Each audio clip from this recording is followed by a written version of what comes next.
Alô, boa tarde a todos. Nós vamos começar agora a última mesa do terceiro Fórum de Agronegócio Sustentável. Eu gostaria de chamar todo mundo que está aí fora para entrar e tomar os seus lugares.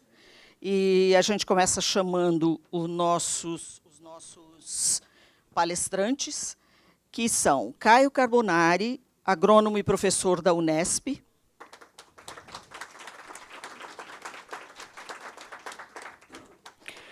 Marcelo Novaes, defensor público do Estado de São Paulo.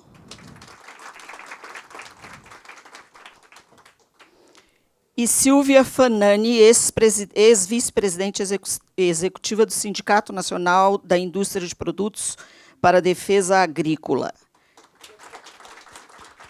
Sim. É Fagnani ou Fanani? Fagnani. Quase acertei, então. Marcelo, eu vou pedir que você tire o seu crachá, só para você sair bem na foto. Vocês vão sair lindos na foto, mas difícil, não custa. A mesa segue a mesma proposta das anteriores, então vocês vão ter 10 minutos, cada um, para falar sobre o tema proposto, e depois a gente abre para perguntas da plateia. Então, nessa mesa, a gente vai discutir uma questão para lá de polêmica, que é o uso de produtos químicos no combate ou prevenção de pragas agrícolas, que é um tema sempre que provoca muito calor e muita paixão. Eu vou pedir que vocês falem, de um modo geral, sobre as duas notícias que fizeram a temperatura subir nos últimos tempos, em relação a agrotóxico. Não vale, pelo menos por enquanto, o incêndio na Amazônia, que aí realmente subiu muito. Mas as duas questões, principalmente, a divulgação de que até junho haviam sido liberados 262 novos agrotóxicos no país, que já provocou muita discussão, e, segundo, a decisão da Agência Nacional de Vigilância Sanitária, Anvisa, de promover a reclassificação dos agrotóxicos. Eu acho que todo mundo deve estar da área e deve estar mais ou menos familiarizado, mas o que essa agência nacional fez foi promover, usar uma classificação da ONU. O Sistema Global de Classificação Harmonizado é um padrão indicado pela ONU e adotado por 53 países, mas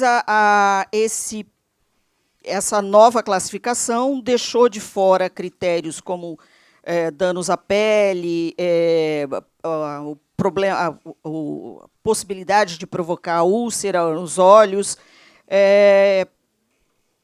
e considerou só extremamente tóxico os agrotóxicos que podem provocar letalidades. Isso é uma das coisas que provocou muita discussão. Então, eu queria que vocês falassem de um modo geral disso. A gente começa pelo Caio. Bom dia a todos. Bom, primeiro queria agradecer o convite, né, e parabenizar a Folha pela iniciativa, cumprimentar aqui os meus colegas, cumprimentar todos os presentes. E eu organizei nessa fala inicial, começando por assim, nós temos que entender em que contexto os defensivos são importantes, né, ou em que contexto eles são utilizados. Primeiro, como foi colocado, né, um assunto bastante sensível. Claro, né, tem um apelo importante, existe uma preocupação muito grande por parte da sociedade, porque, de fato, né, nós estamos falando depois do alimento que chega na mesa das pessoas, mas o que eu percebo, né, nos últimos meses é uma certa histeria em relação a esse assunto, que muitas vezes não está, ou não se sustenta, né, a hora que a gente faz uma análise um pouco mais detalhada, mais profunda do uso de defensivos agrícolas no Brasil. Defensivos, agrotóxicos, pesticidas, qualquer que seja o termo, né, que nós usemos. Bom, por que os defensivos são importantes, né? Em que contexto que eles são utilizados, né?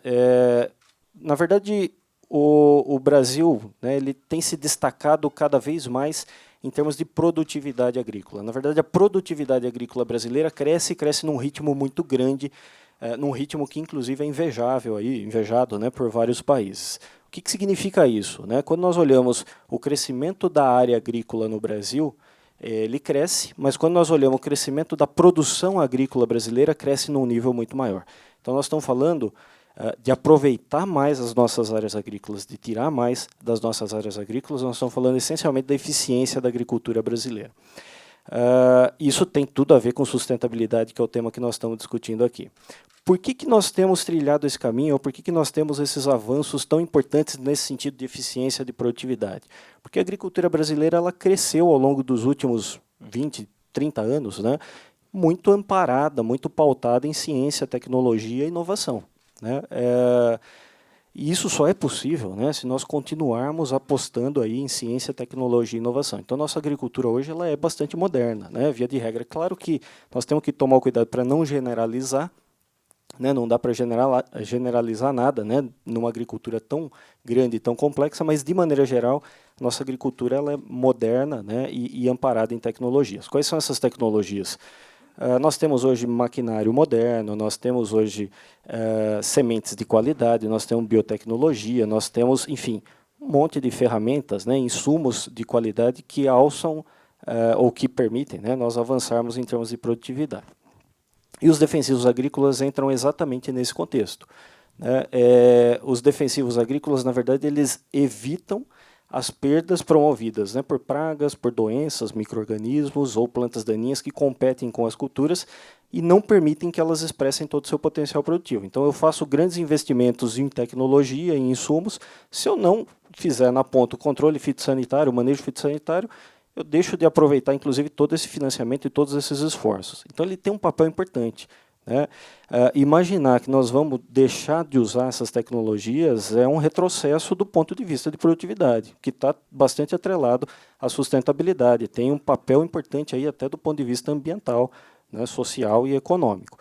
Então, esse é o primeiro ponto, né? Entender que está presente aí dentro de um contexto muito maior. A economia, a agricultura brasileira, como já foi dito, né, tem um papel extremamente importante para a nossa economia, balança comercial, ela gera estabilidade econômica, ela gera estabilidade social. Né, e qualquer retrocesso em termos de produtividade e produção agrícola é algo bastante impactante para o Brasil. Né. Se nós pegarmos aí dado da FAO, os estoques de cereais, né, mundiais são da ordem de 113 dias, ou suficientes para 113 dias. Né? Qualquer retrocesso em produtividade, consequentemente em produção, afeta preço, né, de alimentos, e esses preços são voláteis. E quem é o mais afetado? Né? Aquela pessoa mais vulnerável, mais pobre. Então, olha, o contexto é muito maior. Né? Agora, entrando propriamente, né, ou tentando fazer uma análise bem pragmática aí, à luz, né, das estatísticas disponíveis, estatísticas confiáveis, né, e à luz do conhecimento científico, qual que é a realidade de uso dos defensivos agrícolas no Brasil? Né? Esse eu acho que é o ponto principal. E aí, é importantíssimo que a gente possa ter ferramentas, indicadores e que nós possamos nos comparar, inclusive, com o resto do mundo, né? Porque aí a gente passa a ter como relativizar esse uso de defensivos no Brasil. Então, por exemplo, todo mundo aqui já ouviu falar, e é uma retórica, né, acaba sempre voltando, se criou esse mito que o Brasil é o maior consumidor mundial de defensivos agrícolas. Né? Isso não é verdade, isso vai exatamente na contramão da realidade de uso de defensivos hoje no Brasil. Isso foi construído com base num dado que é o dado de mercado absoluto. Então, como nós compramos em dólar, nossa agricultura é muito grande, né, e, de fato, como eu disse, pautada em tecnologia, nós usamos, ou nós somos, né, um mercado bastante importante. Qual que é a relevância desse dado? Né, se nós pegarmos lá os 20 maiores mercados de defensivos, o Brasil vem em primeiro. Qual que é a relevância disso? Absolutamente nenhuma. Né, não indica nada para nós do ponto de vista de segurança de uso de defensivos. Significa só que nós somos uma grande agricultura. Quando nós normalizamos esses dados, né, eu divido isso pela nossa área agrícola, que é grande, que é bastante importante, nós fazemos um uso de defensivo por unidade de área que é bastante razoável, né, que nos coloca, se usar esse mesmo dado, numa situação atrás de países como Japão, Coreia, França, Alemanha e uma série de outros países. Então, já começa a mudar, né, essa ideia ou essa imagem que se criou de que o Brasil é um grande consumidor mundial, o maior consumidor. Isso não é verdade. né? Se nós quisermos usar outros indicadores, pega esse mesmo dado que aponta o Brasil como primeiro consumidor aí de defensivos e divide pela produção agrícola, que também é bastante honesto.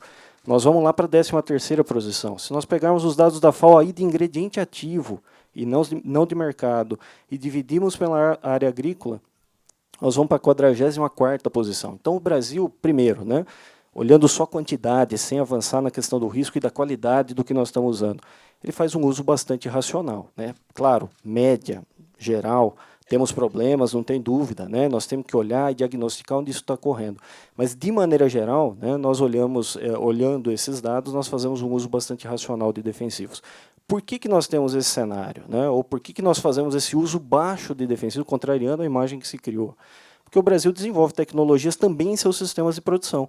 O Brasil é o único país do mundo que tem 32 milhões de hectares com sistema de produção em plantio direto, que preserva a cobertura morta, que tem uma vantagem grande do ponto de vista ambiental, perdas de solo, emissão de carbono, mas que também traz contribuição muito importante dentro de um programa de manejo integrado de plantas daninhas. Você consegue reduzir o uso ou a dependência do controle químico, porque isso faz parte de uma estratégia de manejo integrado. Nós temos a integração lavoura-pecuária, que é também uma tecnologia desenvolvida no Brasil, a Embrapa, né, que também permite aí, áreas ocupadas com vegetação o ano todo e redução da ocorrência de pragas. Nós temos avanços importantíssimos em termos de tecnologia de aplicação dos defensivos. Hoje nós temos máquinas mais modernas, nós temos sistemas de pulverização mais modernos e específicos que diminuem perdas e aumentam a eficácia dos compostos, fazendo com que a gente possa reduzir dose, né, ao longo do tempo. Nós temos sistemas com aplicação pontual, né? Então consigo detectar o problema e aplicar pontualmente. Então nós temos uma série de coisas que vem sendo feita no Brasil e que é modelo para o mundo, que traz inclusive uma situação de uso de defensivos bastante racional aí comparado a outros países. Mais do que isso, né? Ou mais importante que isso, nós estamos falando de quantidade, né? Mais importante que isso é olhar qualitativamente, né? Ou mais especificamente, qual é o risco do que nós estamos usando. Porque eu posso usar muito pouco de algo que oferece um risco muito grande, ou eu posso usar muito de algo que é muito seguro. Qual que é a realidade do Brasil? Então, para a gente avançar nesse debate, nós temos que entrar nesse ponto, né? Sair da superficialidade lá que aponta o Brasil como o maior consumidor mundial e a discussão para aí, né? Para ir normalizando esses dados em termos de quantidade, para a gente avançar em qualidade. Nós fizemos um estudo, por exemplo, né, aí com soja, milho, cana-de-açúcar e algodão, 4 culturas, mais 4 culturas que correspondem a 80% da área agrícola brasileira, então elas são bem significativas, né, em termos de robustez desses dados, onde nós monitoramos o risco associado ao uso de defensivos de 2002 a 2015, com base em uma ferramenta que chama EIQ, na verdade Environmental Impact Quotient, a sigla EIQ, né, que é uma ferramenta bastante aceita no mundo todo para monitorarmos o risco associado ao uso de defensivos. Aceito por várias agências regulatórias no mundo todo, aceito e recomendado pela FAO, né, como uma ferramenta para tal finalidade. E o que nós observamos que de 2002 a 2015, na média, para essas 4 culturas, o risco associado ao uso de defensivos em cada uma das aplicações que nós fazemos hoje é 37% a menos ou menor do que o risco que nós tínhamos em 2002. Então, também em termos de análise de risco, quando nós passamos a ter, né, indicadores, passamos a quantificar isso, nós temos uma situação bastante interessante, né? O risco vem caindo, ao contrário da imagem que se imagina ou que se criou do uso de defensivos no Brasil, e mais ainda, quando nós pegamos esses indicadores e nos comparamos com os nossos principais concorrentes nessas determinadas culturas, o risco no Brasil é menor ou igual, mas raramente, né, vai estar numa situação pior do que a maior parte dos nossos concorrentes. Então, quando nós avançamos para essa análise de risco, nós temos uma situação bem interessante também. E aí eu chego, talvez, no ponto mais importante, né, que a Vera colocou, que é a questão das liberações, né? O que nós precisamos para avançar mais, né? Onde estão os nossos gargalos? Também na contramão da opinião pública ou da imagem que se criou, as liberações, especialmente das novas moléculas, né, podem trazer uma contribuição muito importante. Por quê? Em geral, né, quando nós olhamos, por exemplo, a dose dos defensivos agrícolas, em função do ano de lançamento desse defensivo no mercado, né, Os produtos desenvolvidos a partir do ano 2000 correspondem a 12% da dose dos produtos que foram desenvolvidos lá na década de 70 e 80. Então, nós temos progressivamente produtos sendo lançados que são, de novo, média, né? Não vamos generalizar, cada caso tem que ser analisado caso a caso, né? Mas, de maneira geral, na média, a hora que nós olhamos a dose, e dose é um indicador que entra na análise de risco, ela vem caindo substancialmente. Quando nós olhamos os produtos que estão parados na fila, aguardando registro no Brasil, as novas moléculas, a dose é 9% do que era na década de 80, então continua caindo. Quando nós olhamos o risco, com base, de novo, no EIQ, desses produtos que estão na fila, aguardando para registro, de novo, as novas moléculas, e comparamos com os produtos mais antigos, esse risco vem caindo muito, né? Os novos produtos na fila correspondem, na média, em EIQ, a 40% menos risco do que o que nós já temos no mercado. Então, voltando à questão das liberações, né, quando a gente vai para as liberações comerciais e toda a polêmica que aconteceu a partir disso, primeiro nós temos que dividir em dois grupos, né? Parte bem significativa disso tudo são genéricos, ou novas matérias-primas para genéricos, ou seja, são produtos que já estão no mercado, já são utilizados, já estão acessíveis ao produtor. O que está sendo feito é colocar mais produtos similares, o mesmo que acontece com medicamento, né? Mais produtos similares no mercado, que vai, de fato, né, permitir uma competição maior entre as empresas produtoras, com expectativa de redução de preço, aumentando, inclusive, a competitividade da agricultura brasileira. Esse é um ponto importante. O outro ponto, né, são os produtos novos que estão na fila. Então, novas moléculas que não estão no mercado hoje, né? E permitir o acesso mais rápido a isso, de alguma forma, permite a evolução mais rápida em termos de redução de risco, em função desses indicadores que eu acabei de comentar. Qual que é o cenário do Brasil em termos de liberação, né? Então, tem toda essa discussão, toda essa, enfim, né, como eu disse, até uma certa histeria aí em relação a esse assunto, mas desses 32 produtos novos, né, que estão aguardando na fila para registro no Brasil, 29 já são utilizados em pelo menos um país do seguinte grupo: olha, Estados Unidos, Canadá, Austrália, Japão ou todo o bloco da União Europeia. Então, são produtos que já estão sendo usados pelos nossos concorrentes, são mais seguros, né, na média, do que o que nós temos aqui, e vai chegar para nós daqui 5, 6, 8, 10, 12 anos. Isso não faz sentido, né? Então, nós garantirmos aí um acesso mais rápido, claro que de forma nenhuma, né, nós estamos falando em flexibilizar o registro, mas sim mantendo todo o rigor do registro no MAPA, né, Ministério da Agricultura, no IBAMA e na Anvisa, garantir o acesso mais rápido dessas tecnologias, sem dúvida nenhuma, pode permitir um avanço ainda maior, né, e um cenário ainda melhor do que o que nós já temos em termos de uso de defensivos agrícolas no Brasil. Claro que nós temos problemas, né? Uma agricultura tão grande, tão diversificada, nós temos problemas. Esse problema, em geral, está associado, né, ao produtor que tem menos acesso à assistência técnica, e assistência técnica é um grande problema do Brasil. Então, nós temos problemas. O grande, talvez o ponto mais importante que nós precisamos avançar na discussão, né, e nas medidas, é identificar onde esses problemas ocorrem, para que a gente possa, né, de fato, adotar medidas para corrigi-los, e não ficar tomando uma parte pelo todo, né, ou ficar dando uma atenção para o que já está sendo bem feito, em detrimento de onde os problemas de fato ocorrem, né? Então, acho que, num primeiro momento, né, era os pontos que eu queria colocar, né, e acho que tudo isso também, acho que vale a pena ressaltar, né, que é importante que a gente possa, na medida do possível, né, e mais rapidamente possível, converger, né, para o sistema regulatório internacional. Então, nós ainda estamos fundamentados em análise de perigo, o mundo inteiro já faz análise de risco, mesmo em termos de classificação toxicológica, com algumas ressalvas, né, a gente está caminhando por um alinhamento aí internacional, que é uma recomendação da ONU, que 53 países, como você colocou, né, muito bem, já adotaram, né? Então, nós temos que avançar e convergir nessa direção, né, de adotar sistemas aí regulatórios mais similares ao que o mundo já faz, até para permitir acesso dos nossos produtos a todos esses mercados. Lembrando que nós exportamos para 160 países, mais de 160 países, né, mercados cada vez mais exigentes. Se nós estivéssemos produzindo alimentos, ou enfim, qualquer produto agrícola aqui contaminado, né, ou em condições, em não conformidade com o que é feito no mundo todo, nós não estaríamos acessando esses mercados, né? Então, acho que isso é também um atestado de qualidade do que nós produzimos no Brasil. Acho que era isso. Obrigado, Vera.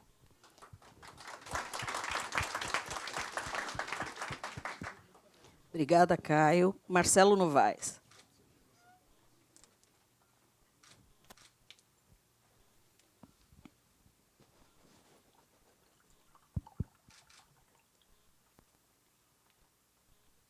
Tem que começar, né? Mas só dói no começo, Marcelo. Só no começo. Tem um amigo que diz que quando a gente está numa situação assim, meio desconfortável, para começar, a gente tem que tentar tirar um sorriso. Eu diria, tudo começou em Atenas, né? Quando chegar na Renascença, na história dos agrotóxicos, vai estar todo mundo dormindo, rolando de sono. Na Revolução Francesa, então, nem já acabou o assunto. Gente, tem um ditado que diz o seguinte, que a guerra é uma coisa tão importante que não pode ser deixada para generais. Todo mundo já ouviu falar. Eu acho que a questão do agrotóxico é uma questão tão importante que não tem que ser deixada para os agrônomos, que me desculpe o meu amigo, que não tem que ser deixado para o setor da agricultura para decidir. Interessa a toda a sociedade. É como uma guerra. Na Europa, como é que eles encaram a questão? O agrotóxico é um mal necessário. E como todo mal necessário, ele só é mal enquanto for necessário. Então vamos tentar investir em outras coisas e vamos tentar mitigar e reduzir os danos.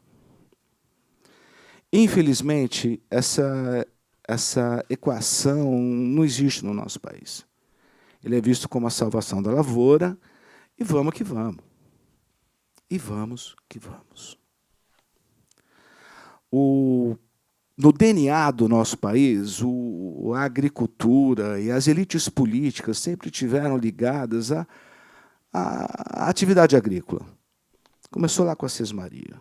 Vamos ver, a gente vê a bancada, a força política hoje da bancada ruralista nos nossos governos, nas nossas administrações. Isso é ingênito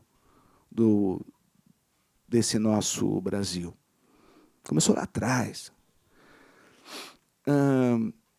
E o Brasil também está sendo pensado pela ótica do agro, quando que o agro tinha que ser pensado pela ótica do Brasil.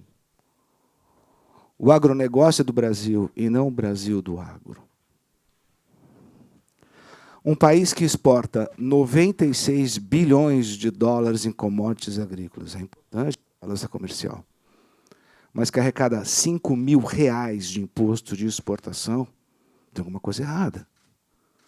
Onde está a sustentabilidade? Sustentabilidade não é só ambiental, também é social. Quando o agronegócio paulista arrecada 1 milionésimo de ICMS, da receita de ICMS do Estado, não há sustentabilidade. Quando a Lei Candir, no estado de São Paulo, provoca uma perda de 26 bilhões de reais ano, imagina isso no Mato Grosso, no Rio Grande do Sul, que não consegue pagar piso para o professor. Onde está a sustentabilidade social? A arrecadação da agricultura e da pecuária, de tributos indiretos e diretos, tributos federais, excluído contribuição previdenciária, foi de 2,5 bilhões no ano de 2018. Isso é menos que o orçamento de Sorocaba. Ribeirão Preto arrecada mais com a taxa de fiscalização de outdoor do que com a cota parte do ITR. Tem coisa errada aí. Mato Grosso não consegue escoar a produção. Veja, não é um discurso marxista. Isso poderia ser feito um discurso em Davos. O pessoal que detém capital sabe que tem que contribuir para o todo para a máquina continuar girando.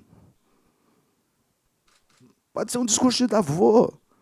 O pessoal do Mato Grosso não tem como escoar a produção.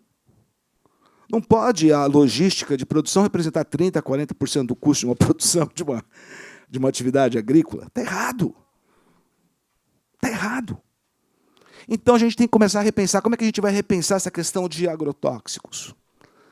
E essa questão está dentro desse contexto maior de dominação, de de monopólio, de força, de correlação de interesses econômicos.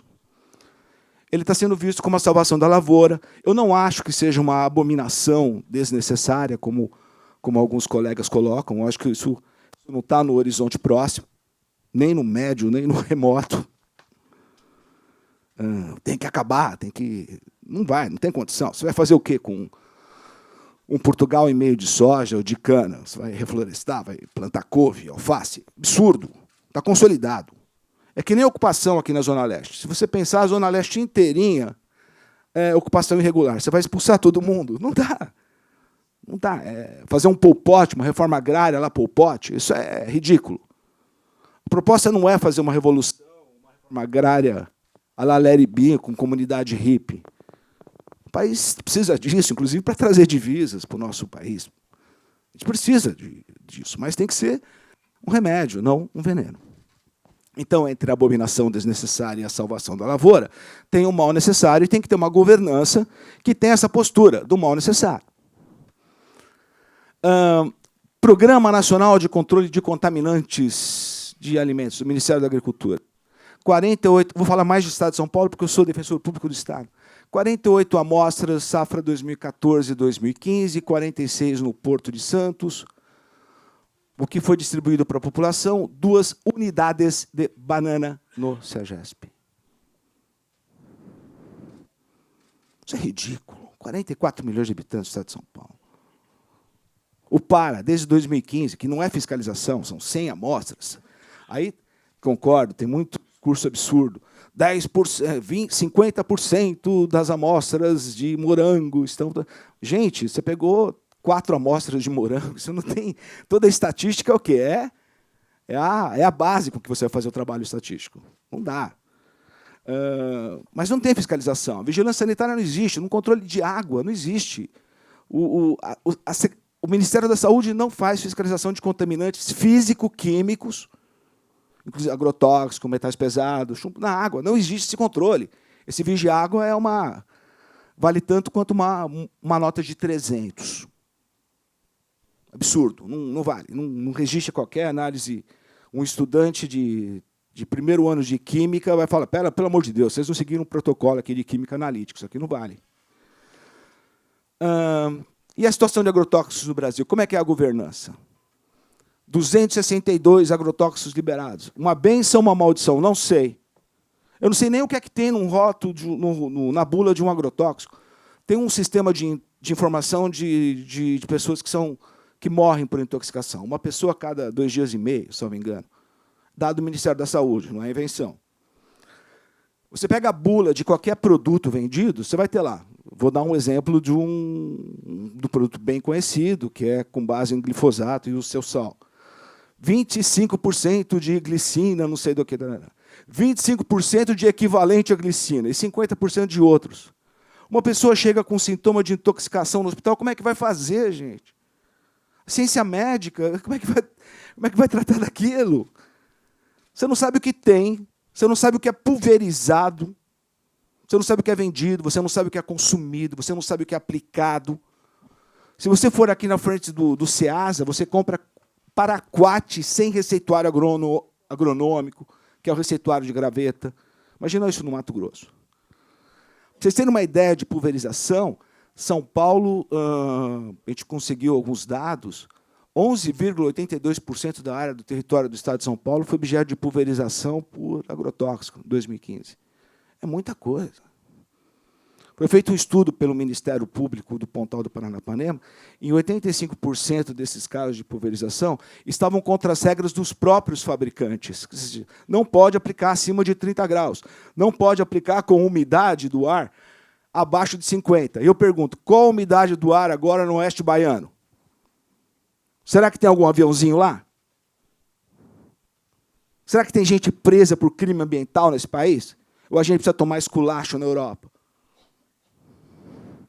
Como é que é a governança? A governança é falha, porque não é falha, a governança é maravilhosa. A governança sobre agrotóxicos no nosso país é maravilhosa. Por quê? Porque ela atinge os objetivos da nossa política.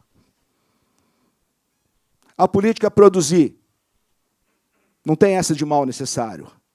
É a salvação da lavoura. E lavoura dá lucro, dá poder. Temos que evoluir. Marco civilizatório. Passar. Não adianta usar BHC, DDT. Tem que evoluir. Dificuldades. O mercado altamente concentrado, 4 empresas, não só no agrotóxico, mas na semente. Semente, que é começa pela semente. Um processo de... E agora eu vou falar sobre a ciência. Eu me lembro que minha mãe, quando era criança, fez uma cirurgia e chegou para casa. E tinha que passar sulfa na costura, na sutura da cirurgia. Eu, quando criança, fiz tratamento dentário, passei sulfa no dente. A sulfa salvou milhões de pessoas na Primeira Guerra Mundial. Hoje, se um médico usa sulfa, ele perde o CRM ou o CRO. O inventor da molécula do DDT ganhou o prêmio Nobel. Hoje, se alguém passar DDT, vai preso. A ciência trabalha com verdades históricas. Nós estamos trabalhando com agrotóxicos da década de 70, da década de 80, que passaram por avaliações com o nível da ciência daquela época, de 1970 ou de 1980. Só que as empresas não têm interesse em investir em novas moléculas. Por quê? Porque elas preferem investir em sementes para suportar os agrotóxicos já existentes no mercado. Ou genéricos de velhas. Terminando, posso concluir? Sobre esses 262. Eu não sei se a classificação toxicológica deles é antiga, tenho seríssimas dúvidas. A Anvisa teve 5 funcionários para fazer a reclassificação do fipronil. Está desde 2012 respondendo agora. Temos só 5 técnicos. Como é que vai ser feito? Não sei. Dados de comercialização. Confio tanto nesses dados de comercialização quanto numa nota de 300. Tem estudo do BNDES que diz que o agrotóxico mais consumido no Brasil é um fungicida. Eu esqueci o nome, por favor. Não, o tiametoxan é o outro, aquele azoxistrobina. Azixostrobina. Azoxistrobina. Um tigre, 2 tigres, 3 tigres. E o tiametoxan, mais do que o glifosato e o 2,4-D. E por que não são divulgados? Porque isso pode violar a lei do sigilo industrial. O IBAMA não divulga. A governança é perfeita para atender os objetivos dessa política maior. Esses 262. No ano anterior foram 400. No outro ano também 400. Está mais ou menos na média dos 2 últimos anos. 2015 foi 150. Mas a gente não consegue saber, em primeiro lugar, porque eu tenho dúvida sobre a classificação toxicológica, e os números não são divulgados com muita clareza. Então, fica essa questão. Antes de mais nada, nós temos que mudar o ângulo com que nós temos que encarar essa questão, porque isso vai ter prejuízo econômico no futuro, nas relações comerciais, vai ter prejuízo para o nosso país. A gente ficou numa nuvem, embaixo de uma nuvem escura, respirando dioxina durante 2 dias. Eu estou com um problema pulmonar, não sei se foi disso. Eu vim de Santo André agora, porque eu trabalho em Santo André. Eu contei 3 pardais e 10 pombas. A gente não tem mais inseto no interior do estado de São Paulo. Sobre os eventuais malefícios, foi feita pesquisa, tarará. A gente pegou os dados do Sistema Nacional de Informações de Nascidos Vivos do Ministério da Saúde, 2002 a 2013. Está no site da Defensoria Pública, também no Observatório de Saúde Ambiental. Nas áreas de intensa produção de commodities, o índice de crianças malformadas chega a ser 300% do que nas cidades da Grande São Paulo, acima. Uma mulher de Ribeirão Preto tem 50% a mais de chance de ter um filho com malformação congênita do que uma de Cubatão. Mas é essa molécula, é esse agrotóxico, é isso. Não dá para você ver o nexo causal, mas você tem que ver o todo, o problema como um todo, e a gente tentar diminuir isso, tentar administrar essa situação de maneira civilizada. Ou seja, jogar água sem jogar a criança que está na bacia.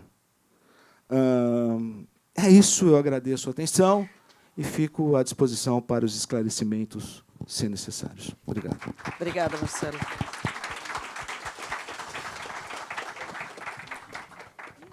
Eu tenho o Silvia. meu aqui.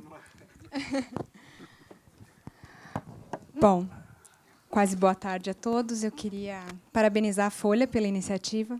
Eu tive aqui nas 2 outras edições como espectadora e acho que não poderiam ter sido mais oportunos os temas. Acho que até nem foi de propósito, né? E os 2 temas que estão muito quentes aí na mídia e agrotóxico que sempre está quente. Daqui a pouco vão falar até que agrotóxico causou os outros 2 problemas, né? Porque é sempre o maior vilão. Bom, hoje eu estou aqui como pessoa física. Eu não sou mais vice-presidente do Sindiveg, mas fico honrada de estar nessa mesa com o professor Caio, que é uma das pessoas que eu mais admiro e que tem os melhores dados do mercado, e também com o Dr. Marcelo, com quem eu sempre promovi os meus melhores debates. E acho que hoje não podia ser diferente. Eu ficaria aqui o dia inteiro contestando algumas informações que foram colocadas, mas gostaria de começar dizendo que, em algumas partes, eu concordo que muita coisa tem que ser melhorada. A indústria, não só na Europa, mas aqui no Brasil, e eu pude testemunhar isso nos últimos 15 anos que eu trabalhei para a indústria, ela vem buscando novas soluções que fogem dessas antigas soluções químicas, desses produtos que estão há muitos anos no mercado. A indústria vem pesquisando e lançando muitos produtos biológicos e muitos produtos de baixa toxicidade para uso, inclusive, na agricultura orgânica. Sementes também que podem ser usadas na agricultura orgânica. Sobre venda, também preciso concordar sobre esse absurdo que é a venda sem o receituário agronômico. A gente sabe que isso acontece demais. A gente sabe que o contrabando, a falsificação e agora principalmente o roubo de carga no Brasil vem aumentando. Então é com grande preocupação que eu falo disso. E o roubo ele acaba virando falsificação. Então muitas vezes o assaltante ele acaba pegando aquele produto e transformando em 10. Ele dilui simplesmente e vende. Muitas vezes o agricultor é enganado e muitas vezes ele não é enganado, porque o preço é muito mais baixo, ele compra sem receituário e ele acaba se beneficiando disso, sim. Então, essa é uma preocupação que existe e principalmente como cidadã e consumidora, eu gostaria de ver isso resolvido. Mas eu vou pular todas essas outras questões e vou direto para a questão dos registros, que é o foco aqui nessa discussão. Até onde eu procurei me atualizar nesse fim de semana, já não são mais 262, já são 290 produtos aprovados. Dentre esses 290, 7 são produtos novos, somente à base de 2 ativos novos. Então, o que é importante a gente olhar isso? Esses outros 283 produtos que foram aprovados são produtos que já estavam no mercado e foram aprovados novas marcas ou de novos fabricantes. O que isso significa na prática? Maior disponibilidade e menor preço no mercado. Simplesmente isso. Para o consumidor do alimento, o que isso significa? Nada. Provavelmente ele pode ser que tenha um alimento um pouco mais barato, porque o produtor vai conseguir produzir de forma mais barata. Com relação aos outros 7 produtos que são à base de 2 ativos, é uma grande conquista. É uma pena que não tenham sido liberados mais. Tinham 34 produtos na fila, até onde eu pude apurar. Eu já estou há algum tempo fora do mercado, e não estou acompanhando essa fila diariamente, mas tinham 34. Com a aprovação desses 2, ainda são 32 produtos novos que estão na fila. Esses 32 produtos eles estão sendo usados por todos os nossos concorrentes fora do Brasil. Eles estão tornando os nossos concorrentes muito mais competitivos e com tecnologias muito mais amigáveis, ambientalmente, toxicologicamente, ou com doses menores, com melhores métodos de aplicação. E por que isso não chega aqui para a gente? Porque existe uma grande complexidade no registro. Essa complexidade ela se dá porque o registro no Brasil é muito rigoroso, sim, e segundo, porque falta gente para fazer uns registros. Como o Dr. Marcelo disse, são 5 pessoas na Anvisa liberando ativos novos. A análise de um ativo novo ela é muito complexa. Ela chega a levar mais de um ano, apesar da legislação atual falar que tem que ser liberado em 120 dias. Ela efetivamente, se tiver muito boa vontade e disponibilidade dos servidores, ela leva mais de 1 ano, porque ela é complexa mesmo. Precisa fazer avaliação toxicológica, avaliação de meio ambiente, avaliação de eficácia agronômica. Então, ela é muito demorada. Mas, hoje, a gente tem um tempo de até 10 anos, tem casos de 12 anos de produtos na fila. Eu conheço casos, inclusive, de produtos que foram colocados lá para análise e que, depois de 12 anos, na hora que foi aprovado, o produto não tinha mais serventia. Olha o tamanho do gasto que a indústria teve colocando tudo isso. Olha a perda que o agricultor teve sem poder usar esse produto.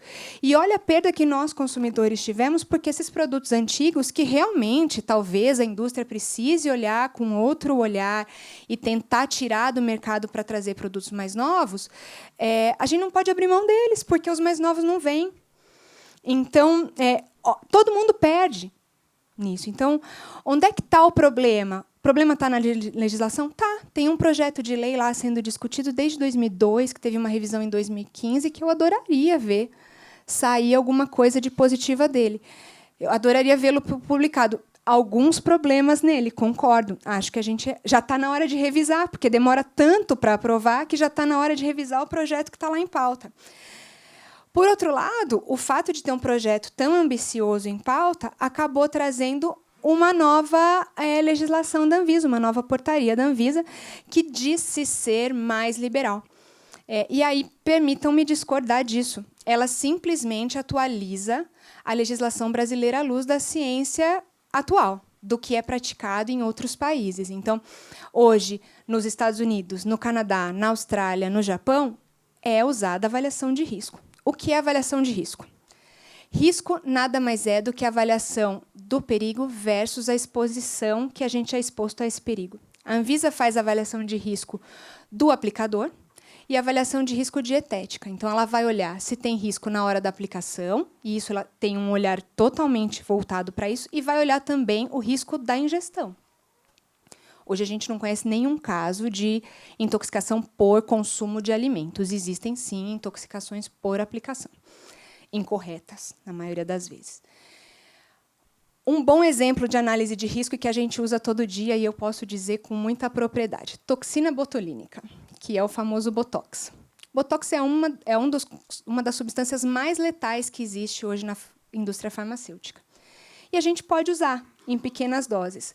Como é que é feita a análise de risco? Ela tem que ser administrada numa dose que não tenha risco para aquela pessoa que está sendo injetada. Eu estou há 1 ano fora do mercado porque eu virei mãe, né? Meu melhor papel. E, quando eu fui aplicar o Botox, há 2 anos atrás, eu tinha suspeita de que eu estava grávida. E eu não ia ser maluca de aplicar aquilo na minha testa com essa suspeita, com a possibilidade. Eu fui fazer um exame de gravidez um dia antes da minha consulta para aplicação do Botox e vá lá. A melhor notícia da minha vida. E aí liguei lá, contei para o meu médico, ele falou, olha, só me ligue daqui 2 anos. Antes disso, a gente não conversa mais. E passei toda a minha gestação sem o Botox, agora toda a amamentação sem o Botox, finalmente parei de amamentar, mês que vem a minha consulta já está agendada, porque eu estou sentindo muita falta. Mas muitos de nós fazemos uso desse produto, que é um produto altamente perigoso. Mas a gestão de risco nos permite ter os benefícios dele. Então, é justamente a mesma coisa que a Anvisa vai tentar fazer com os defensivos agrícolas, com os agrotóxicos.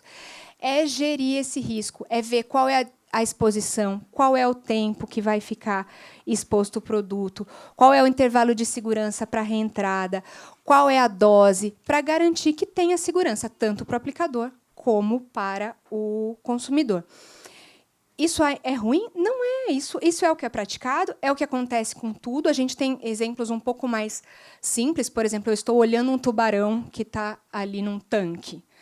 Qual é o perigo de eu olhar o tubarão ali num tanque? Praticamente zero. Qual é o risco? Praticamente zero. Se eu for nadar com o tubarão, meu risco aumenta potencialmente. Se o tubarão foi alimentado, o risco é um pouco menor. Se ele não foi alimentado... E aí a gente vai gerenciando esse risco. E é justamente o que vai ser feito com os defensivos, claro que de forma muito mais técnica e adaptada para aquilo.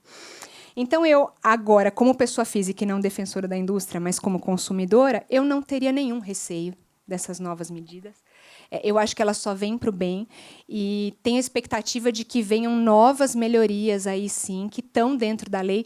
Acho que a discussão da lei foi oportuna porque ela acabou fazendo com que a Anvisa antecipasse, inclusive, essa normativa, talvez até para que não tenha que ser alterada toda a lei, porque tem alguns outros pontos ali que são mais delicados.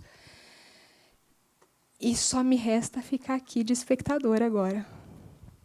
Não, tenho certeza que você tem muito a falar, Silvia.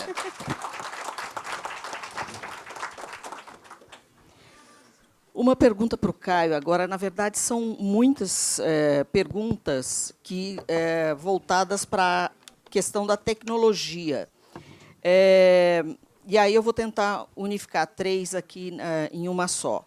É comum ouvir que agrotóxico está associado à tecnologia. Existe uma nova revolução verde em curso que cria tecnologia para a redução do uso de agrotóxico?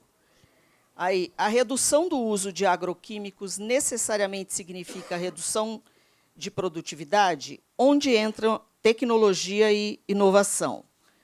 E a última, existe possibilidade de inovar para dissociar o binômio agrotóxico versus produtividade? É possível olhar a tecnologia como alternativa ao agroquímico? Bom, vamos lá.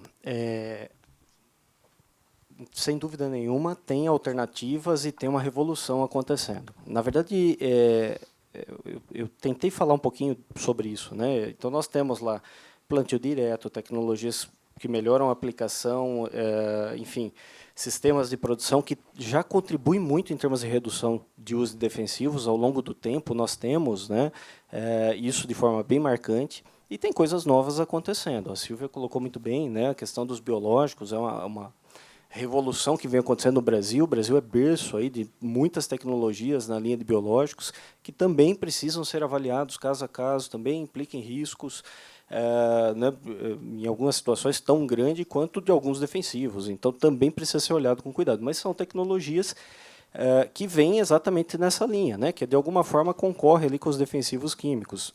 Tem outras coisas acontecendo, né, do ponto de vista, de novo, né, de aplicação, sensores que detectam, por exemplo, a planta daninha, faz a aplicação localizada, reduzindo muito a quantidade do que está sendo utilizado.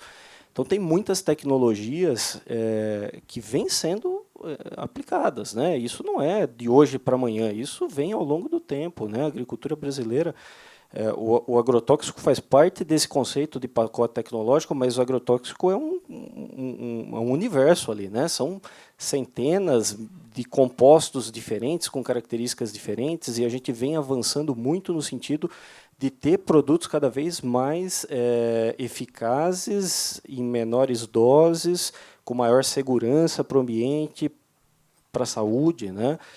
Para o trabalhador. Isso vem acontecendo, né? Não é um negócio que agora vamos parar, vamos pensar, vamos mudar tudo, porque, de fato, tudo isso faz parte da evolução aí dos defensivos ao longo das últimas décadas. Hoje, por exemplo, é possível se conhecer com muita precisão, com ferramentas de biologia molecular, o sítio de ação de um defensivo, desenvolver ele de forma muito mais específica. Então, eu consigo trabalhar com doses menores e de forma muito mais precisa para que ele atue na praga, de forma muito mais seletiva para que ele atue na praga, e tudo isso vem acontecendo, né? Agrotóxico e tecnologia, né? Ele faz parte desse pacote. É claro que trabalhar medidas para reduzir a dependência desses defensivos, né, é bastante importante.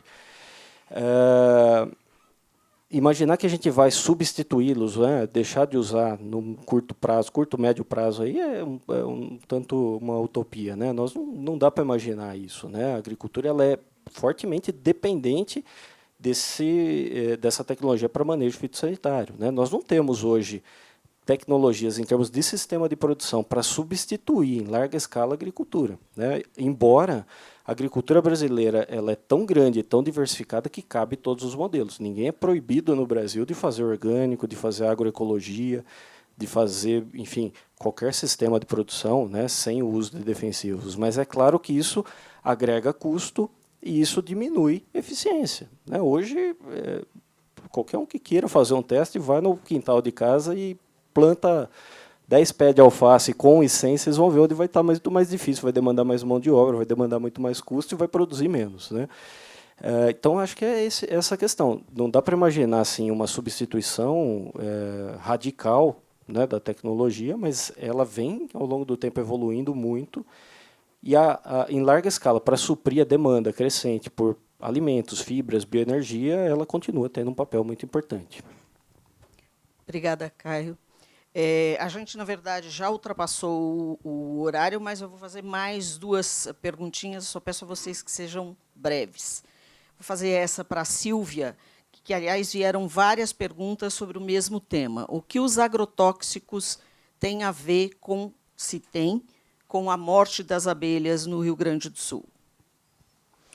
Bom, vamos lá. Primeiro, é importante lembrar que abelhas são insetos, inseticidas são feitos para matar insetos, e se eles forem mal usados próximos das abelhas, eles vão matar as abelhas. Ponto. O que acontece aqui no Brasil é que a atividade de apicultura ela não é regulamentada. E, muitas vezes, os apicultores acabam colocando seus apiários dentro das áreas agrícolas para se beneficiar dessas culturas, porque as abelhas elas vão lá consumir o pólen dessas culturas para produzir o mel. Então, a gente vê muito isso aqui no estado de São Paulo também, de colocar dentro dos campos de citros ou de eucalipto. Como a atividade não é regulamentada, na maioria das vezes, esses apiários são colocados de forma irregular, sem avisar o dono da propriedade. E ele vai aplicar e a abelha vai morrer. Outras situações que acontecem. Muitas vezes, a área de preservação da fazenda é colocada a abelha ali. Não deveria ser pulverizada em cima dessa área de preservação. Às vezes, a deriva pode acabar chegando ou a abelha pode ir até a área de plantio e voltar. Durante o período que eu estava no Sindiveg, a gente tinha um projeto chamado... O projeto ainda continua existindo, claro, mas eu estava à frente de um projeto chamado Projeto Colmeia Viva, em que a gente fazia um monitoramento dessas perdas de colmeias, principalmente no estado de São Paulo. E o que a gente viu era que, dos casos em que a gente tinha certeza que eram defensivos, a gente ia lá, coletava, realmente se confirmava a presença de defensivos, e aí, quando a gente ia fazer uma análise do entorno, sempre tinha uma questão de mau uso. Ou era proposital, então, tiveram vários casos, por exemplo, de apiários que foram colocados do lado de cocheiras de cavalos, e as abelhas atacaram as cocheiras, e aí os donos dos cavalos foram lá e despejaram inseticida dentro da colmeia. Alguns casos assim. Outros casos de apiários colocados em lugar errado e outros casos de pulverização incorreta de produtos. Esses eram minoria, mas aconteciam sim. E é por isso que a gente precisa sempre dizer que tem sempre onde melhorar. As boas práticas precisam ser adotadas em todo o país. E aí uma questão que o professor Caio disse, que é a questão da extensão rural, ela é muito importante, ela deixou de ser feita pelo governo, ela acabou ficando na mão das empresas. E, quando ela está na mão das empresas, eu posso dizer que ela é feita com muito afinco, mas sempre as empresas têm um olhar um pouco mais para o seu mercado e não fazem de forma uniforme no Brasil inteiro. E as EMATERs, que deveriam ser responsáveis por esse treinamento, por essa extensão rural, nos governos passados, ou elas foram sucateadas ou aparelhadas por pessoas com viés muito ideológico, que só acabavam dando treinamento para quem plantasse orgânico, para quem cultivasse de forma orgânica. E aí acaba ficando bem difícil esse controle. Obrigada, Sílvia. Vou tentar unificar, em várias aqui para o Marcelo, mas eu vou tentar unificar as que fazem perguntas no mesmo sentido. Então, Marcelo, você fala que é preciso ter alternativa. Por favor, qual, então, a alternativa para alimentar 7 bilhões de pessoas? Marcelo, é viável economizar, se é que é realmente isso, não é viável um agronegócio livre do uso consciente e técnico dos agrotóxicos?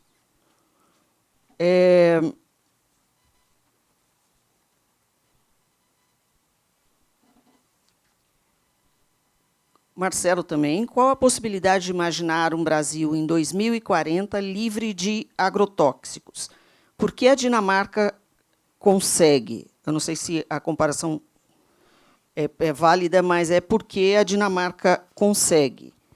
E qual a principal diferença do sistema regulatório brasileiro e dos principais produtores agropecuários?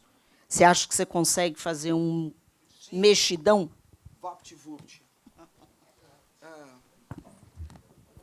VaptVupt, agradeço as perguntas. Pelo menos não veio nenhuma. Você gostaria de pular do 9º andar? Então, não veio nenhuma. Essa não veio. Ai, graças a Deus. Passei em colme. Obrigado pela educação. Gente, não levem isso a mal. Eu acho que o agronegócio é um adicto. Ele não consegue viver sem a substância química. É impensável. Agricultura, monocultura, de extensão. Você precisa daquilo. O que é que você faz no adicto? Ou você tranca o sujeito numa camisa de força, ou você faz redução de dano.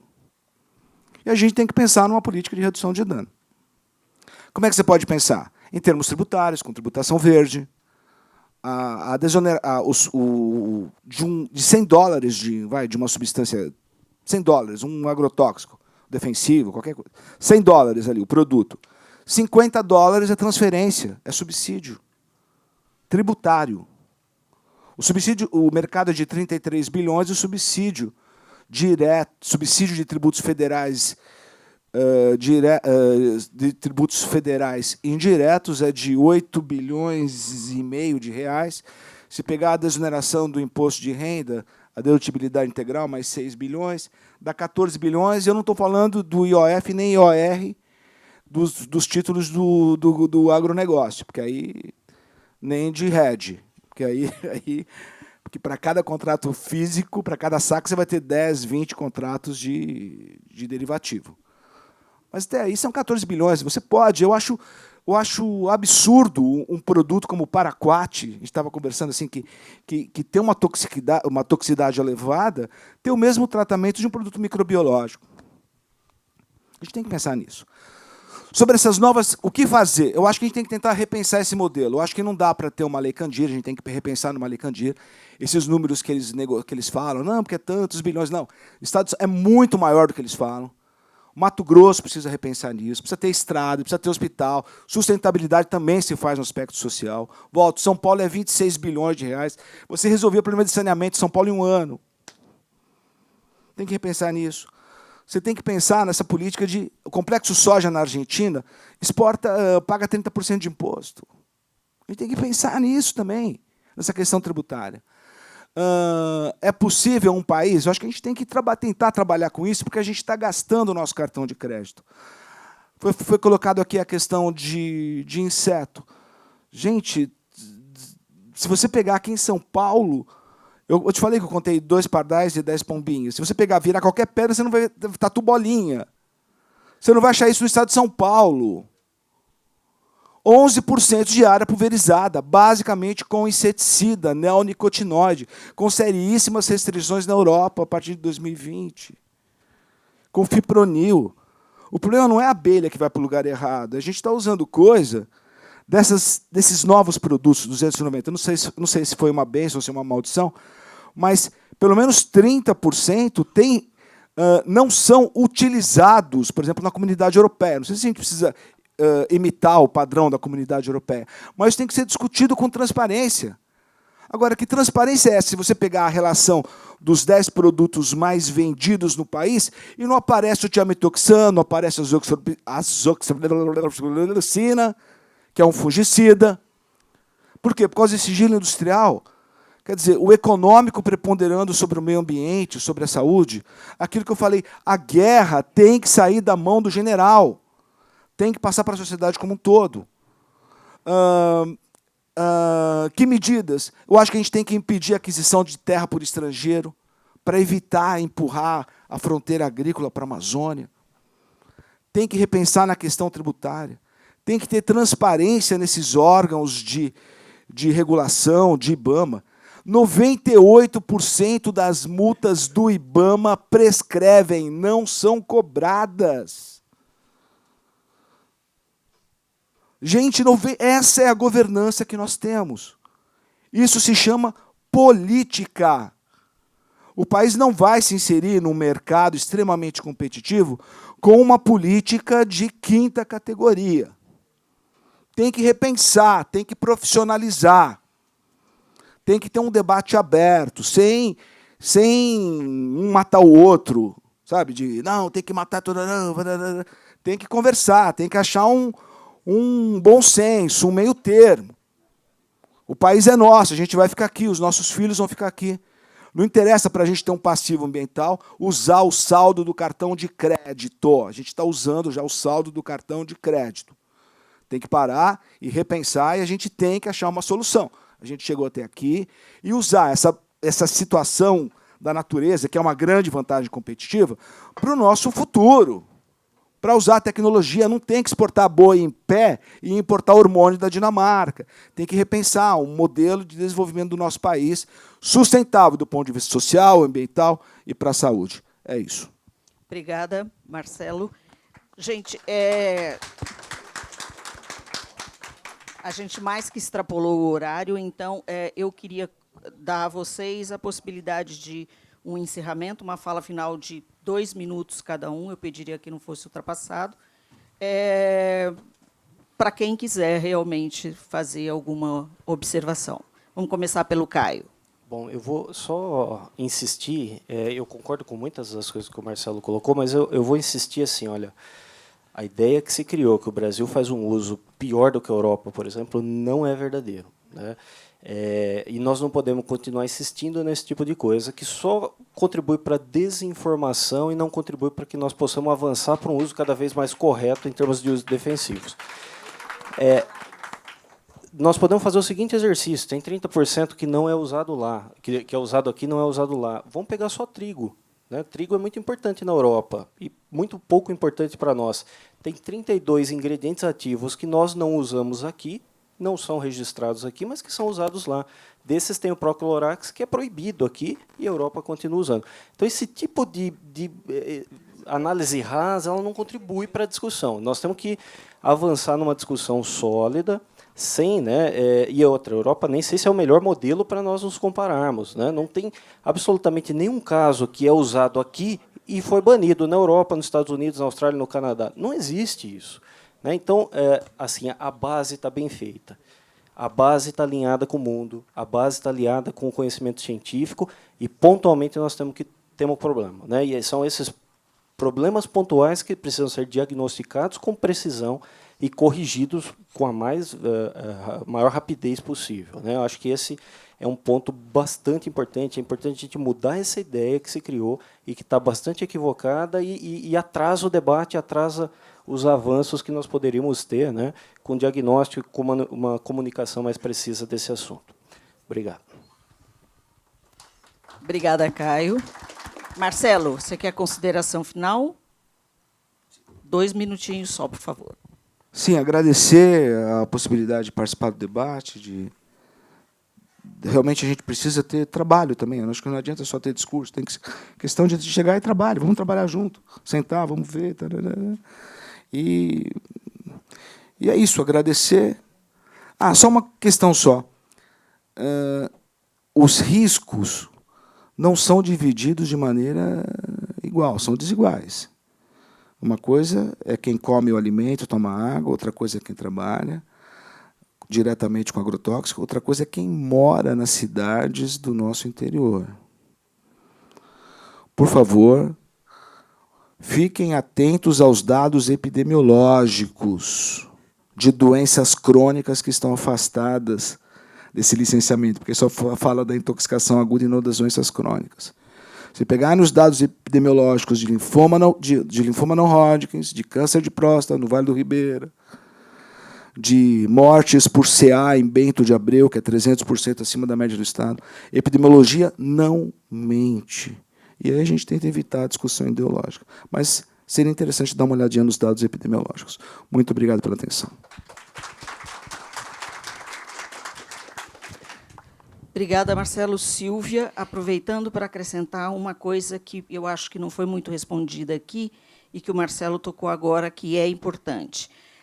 Mesmo essa mudança sugerida pela ONU, que o Brasil aderiu agora, o que se diz, parte dos críticos diz que ela se refere a o consumidor final, e a própria ministra disse, nenhum consumidor brasileiro morre por agrotóxico.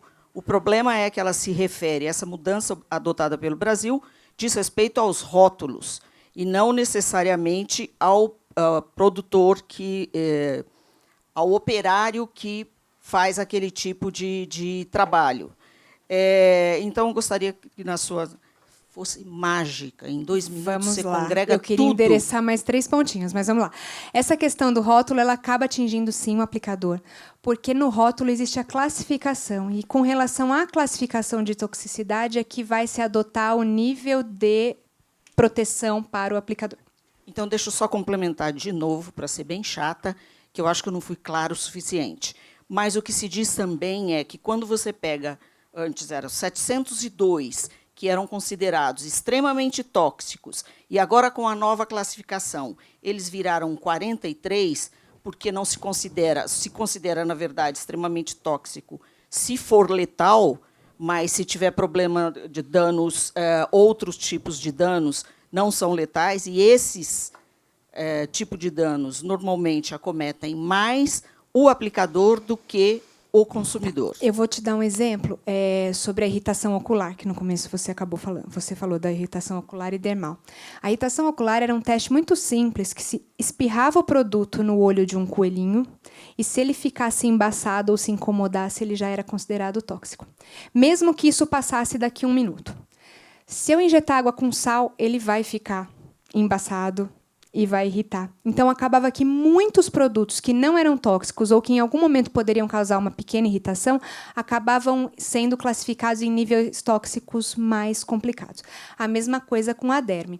Então, algum produto que poderia causar uma irritação momentânea, mas que não é letal ou que não vai ter uma doença crônica com o uso subsequente de vezes desse mesmo produto, eles acabaram sendo removidos dessa classificação. Por isso, ficaram poucos.